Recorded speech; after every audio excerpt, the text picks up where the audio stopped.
Madam क्या कहना है? सर मैं कुंभ मेले के ऊपर ये बोलना चाहूँगी, जो इतना पैसा 7,500 करोड़ इन लोगों ने लगाया कुंभ मेला में, तो मैं इन लोगों से पूछना चाहूँगी कि केवल क्या ये देश केवल एक ही धर्म के लिए है? बाकी धर्म के लोग कहाँ जाएंगे? क्रिश्चियनिटी के लिए, इस्लाम के लिए भी क्यों नहीं करते, यही ना? अगर जो एक ही धर्म के लिए इतना पैसा खर्चा करते हैं तो बाकी जो मुस्लिम हुआ, सिख हुआ, ईसाई, बौद्धिस्ट, जैन, लिंगायत, बहुत सारे लोग हैं धर्म के, उनके लिए कितना पैसा खर्चा करेंगे? जैसे अभी अंबेडकर जयंती आएगी, अभी गुरु संत शिरोमणि रविदास जी की जयंती गई, क्रिश्चियन का पर्व है, मुसलमानों का पर्व है, गुरु गोविंद सिंह की जयंती मनाई जाती है, बाकी सभी लोग ऐसे हैं, तो ये लोग कितना पैसा खर्चा करेंगे? इसका मतलब क्या आपको लग रहा है कि हिंदू धर्म को बढ़ावा दे रही है सरकार, बाकी धर्मों को कुछ नहीं सोचती उसके बारे में? सिर्फ हिंदू धर्म के लिए ही बढ़ावा दे रहे हैं, बाकी धर्म तो इनके जीरो है इनके लिए, क्योंकि उसके अलावा कोई दिखता नहीं। अगर जो दिखता इसका असर पड़ेगा कश्मीर में, केरल में और असम जैसे राज्यों में? बिल्कुल बिल्कुल पड़ेगा। अगर जो हम लोगों को बांटेंगे तो इसका असर पड़ेगा और ये देश के लिए बहुत नुकसान होने जा रहा है।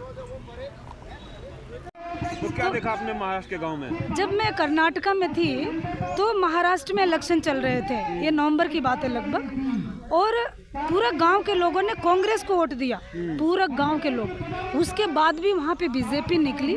बीजेपी निकलने के बाद से महाराष्ट्र के गांव के लोग पूरे लोग सड़क पे उतर आए कि जब हमने एक एक वोट पूरे गांव का दिया है कांग्रेस के लिए, तो ये बीजेपी कैसे आया है? तो अभी प्रूफ हो गया, क्योंकि जब पूरे गांव के लोग दिया और एक भी वोट नहीं आया तो ईवीएम की गलती है। और उसमें ठाणे भाई साहब है, वो पुणे में आंदोलन कर रहे ईवीएम के विरोध में। एक बड़ी समाज सेवी, फेमस समाज सेवी हैं गीता पैट्रिक जी, उनसे जानने की कोशिश करेंगे कि आज के माहौल में जहां योगी आदित्यनाथ जी दावा करते हैं कि मेरे राज्य में अपराधी या तो जेल में होंगे या जहन्नुम में, तो फिर क्या लग रहा है कि ये सही हो रहा है?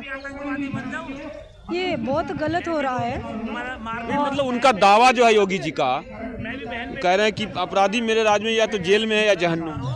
नहीं, वो गलत बात है। जेल जहन्नम का मतलब नहीं है। आपका राज कैसे? संविधान के ऊपर तो आप है नहीं, आप कानून के नीचे है। चाहे आप किसी पद पे जाएंगे, वो संविधान आपको इजाज़त देता है। आप नहीं कोई मालिक होते हैं कि किसी को जेल में करेंगे, देश से बाहर करेंगे, देश में रखेंगे। आपका ऐसा कोई राज नहीं है और ऐसा राज चाहिए भी नहीं। अगर जो ऐसा व्यक्ति सोचता है सीएम पीएम के रूप में, तो ऐसे व्यक्ति को इस्तीफा देके अपने घर पे रहना चाहिए। आज आप आई हैं अयोध्या में, जो कांड हुआ है लड़की के साथ, कई दिन बीत गए और जब बीत गए उसके बावजूद जो है मतलब क्या लग रहा है न्याय? वो तो कह रहे हैं कि हमने गिरफ्तार किया है, तो आप लोग जो है फिर क्यों आए हैं मतलब आंदोलन? देखिए सर, गिरफ्तार करने से हमारी बेटी बहन वापस नहीं आती है। ये तो हम लोगों का मुंह बंद करना या चुप करने का एक ये है कि चुप रहेंगे लोग। अगर जो हमारी बेटी बहन जब दुनिया से चली गई तो वो तो वापस नहीं आती है, और गिरफ्तार करने से भी हमको न्याय नहीं मिलती है। ऐसे लोगों को फांसी होनी चाहिए या किसी चौराहे पे खड़ा करके गोली मार देना चाहिए। तो क्या लग रहा है कि योगी आदित्यनाथ काम नहीं कर पा रहे हैं? पहले लोगों ने कहा कि कानून व्यवस्था ठीक है, तो मतलब क्या इसका मतलब वो गलत है ये बात? देखिए, मेरे हिसाब से वो काम नहीं कर पा रहे हैं, क्योंकि अगर जो आपको धर्म और जाति में बांटना है तो सत्ता में नहीं बैठना चाहिए। आपको काम करना है तो कानून के अधीन और संवैधानिक दायरे में रह के काम कर सकते हैं, क्योंकि आपको जो कुर्सी मिली है वो संविधान ने दिया, आपके घर या जाति के लोगों ने नहीं दिया, ना ही कोई दे सकता। आज मैं बोल रही हूँ, मुझे बोलने की आज़ादी है। आर्टिकल 19 के तहत संविधान दे रही है मुझे बोलने की। आप भी चौथा है स्तंभ, मीडिया वाले, सोशल मीडिया, जो आप देश की सुरक्षा कर रहे हैं तो संविधान की देन है। जो आप घूम घूम के खबरों को सही दिखा रहे हैं, ये अच्छी बात है। कम से कम आप लोग बिक नहीं रहे और अच्छी खबरों को दिखाने का काम कर रहे हैं। मेरे हिसाब से वो काम नहीं कर पा रहे हैं, और ऐसी हालात में उन लोगों को इस्तीफा दे देना चाहिए और अपने घर बैठ जाना चाहिए। जो भी धर्म जाति करना अपने घर के अंदर करना चाहिए। देश में, राज्य में शासन करते हुए किसी व्यक्ति का कोई मतलब नहीं है ऐसा कुछ भी करने का। आपको क्यों लगता है कि योगी आदित्यनाथ जो है धर्म और जाति के आधार पर समाज को बांटते हैं या अपना काम कर रहे हैं? सर, मैं भारत देश के हर राज्यों में जाती हूँ लगभग। कुछ ही ऐसे राज्य होंगे जो छूटे होंगे, और मैं हर राज्यों में अपने आप को सुरक्षित महसूस करती हूँ। लेकिन वापस जब उत्तर प्रदेश में आती हूँ और उत्तर प्रदेश में हर आए दिन एक नई घटना सुनती हूँ तो मेरा दिल दहल जाता है। मैं भी इंसान हूँ, और इतना अन्याय अत्याचार होने के बाद भी ये लोग जो जाति धर्म मंदिर मस्जिद का ये लड़ाई लड़ रहे हैं, मेरे हिसाब से इन लोगों को देश के बारे जानकारी नहीं, कानून के बारे जानकारी नहीं। बेशक कुर्सी पर बैठे हुए लोग हैं, लेकिन को ये नहीं पता कि राज्य को कैसे चलाना चाहिए, राज्य के लोगों को किस चीज़ की ज़रूरत है। हमारे लोगों को फ्री शिक्षा दीजिए, हमको अच्छा हॉस्पिटल फ्री में स्वास्थ्य के लिए दीजिए, और हमारे लोगों को जहाँ भी अन्याय अत्याचार हो रहा है वहाँ पर न्याय होना चाहिए। क्योंकि राजा का मतलब ये नहीं कि आप केवल परेशान करते रहो, गलत काम करवाते रहो। नहीं, अगर जो आपकी प्रजा दुखी है तो हमसे ज़्यादा राजा को दुख होना चाहिए, ताकि प्रजा से ही देश राज्य चलता है। आपको क्या लग रहा है, किन जातियों को योगी आदित्यनाथ परेशान कर रहे हैं और किन को फेवर कर रहे हैं? देखिए, मेरे ख्याल से सभी लोग परेशान हैं, मेरे ख्याल से। क्योंकि जाति में अगर जो देखा जाए तो सभी लोग, हर विभाग के लोग परेशान हैं। उत्तर प्रदेश में मुझे नहीं लगता कि लोग सुख और शांति की नींद सो रहे हैं या अच्छा कमा कर रहे हैं, क्योंकि इसमें करोड़ों लोगों को कह रहे हैं हमने कुंभ में बुलाया है, बहुत इनकम हो रहा है, देश का जो है मतलब विदेशों में जो है धूम मचा हुआ है, तो वो सब दावे क्या है? सर देखिए, इन लोगों ने समाचार के द्वारा न्योता दे दिया, विदेशी लोगों को भी न्योता दिया कि आप भारत आ जाइए और प्रयागराज में कुंभ चलेगी और उसमें सब कुछ होएगा। अभी लोगों की इतनी ज़्यादा संख्या हो गई कि लोग कम से कम बहुत सारे मर गए, कई हजार मर गए, मेरे पास आइडिया आंकड़ा नहीं है।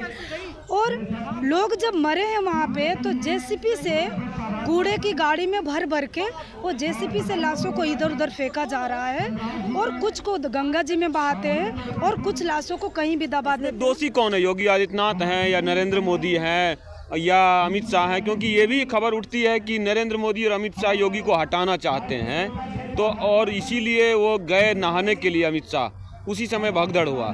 तो क्या इन पे क्या कहना है आपका? सर देखिए, इसमें सभी लोग गलत हैं। गलत इसलिए है कि आप पूरा संविधान का उल्लंघन कर रहे हैं, क्योंकि भारत देश संविधान से चलता है, धर्म से नहीं चलता है।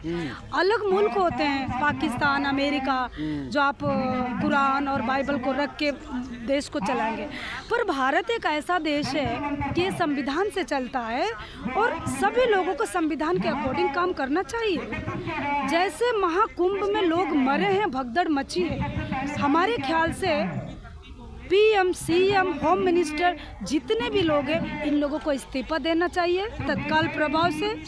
देश में राष्ट्रपति शासन लागू होना चाहिए और उन लोगों को चुन के देश के हाथ में जनता भी तो दोषी है मैम, जनता ने देखिए अब दिल्ली भी दे दिया इनके को। सर देखिए, इसमें जनता का कोई गलती नहीं है ज़्यादा, मैं आपको बताऊं, जनता ने दिल्ली को नहीं दिया है, ये ईवीएम मशीन ने दिल्ली को दिया है, जनता ने नहीं दिया। तो आप लोग फिर ईवीएम के लिए बड़ा आंदोलन क्यों नहीं करते हैं? ईवीएम के लिए हम लोगों ने 31 जनवरी 2024 को इसी जंतर मंतर पे लाखों की संख्या में आके, कई लाख लोग आके ईवीएम बंद करने के लिए इवन सुप्रीम कोर्ट के एडवोकेट तक सड़क पे उतरे और इस ईवीएम को बंद कराने के लिए बोला।